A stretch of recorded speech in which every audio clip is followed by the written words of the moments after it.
আচ্ছা, আমি এখন যেখানে দাঁড়িয়ে আছি এখানে সুন্দরবনের 3টে নদী একসাথে মিশেছে। তোমাদের ঘুরিয়ে দেখাই। দেখো, এই সাইড দিয়ে এসেছে ইছামতি, ওই সাইডে চলে গেছে কী বলে ওটা, রায়মঙ্গল। এই সাইড দিয়ে গিয়েছে গৌড়েশ্বর, এই সাইডে গেছে। তো এ দেখো, এখানে না এখনও নদী পাড়াপাড়ে বোটে হয়। এখানে প্রচুর মানুষ জীবনের রিস্ক নিয়ে নদী পারাপার হয়। এখানে এখনও একটাও ব্রিজ তৈরি হয়নি। ওইটা হচ্ছে দুলদুলি পাড়। ওই বোটটা এখন ওই পাড়ে যাবে, দুলদুলি পাড়ে।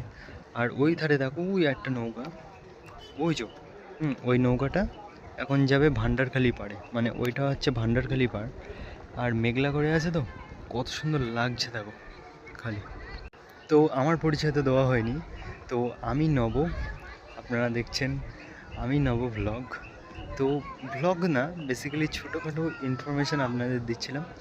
তো আমাদের সুন্দরবন এরিয়ায় না এখনও এই পারাপার হওয়ার জন্য এখনও ব্রিজ তৈরি হয়নি। ওই সাইড দিয়ে তো ভান্ডারখালির সঙ্গে লেবুখালির যাই হোক একটা কানেকশান আছে, ওই পার দিয়ে তোমার গাড়ি আসবে। কিন্তু এই পার দিয়ে তোমার সাধারণ মানুষের যাতায়াতের খুবই অসুবিধা হয়। এইসব ফেরি করে। আর তাছাড়াও বড় বড় গাড়ি যাওয়ার জন্য ভ্যাসাল আছে, তোমাদের ঘুরিয়ে দেখাই। ওই সাইডটা করে ভ্যাসাল ছাড়ে, আর ওই যে দেখতে পাচ্ছ ওখানে ভ্যাসাল থামে। আর ওই যে এরকম সব নৌকা করে পাড়া ওদের ওয়েদারটা দেখো খালি। তো চলো এখন বাড়ি যাওয়ার পালা। 13 কিলোমিটার সাইকেল চালিয়ে বাড়ি যেতে হবে।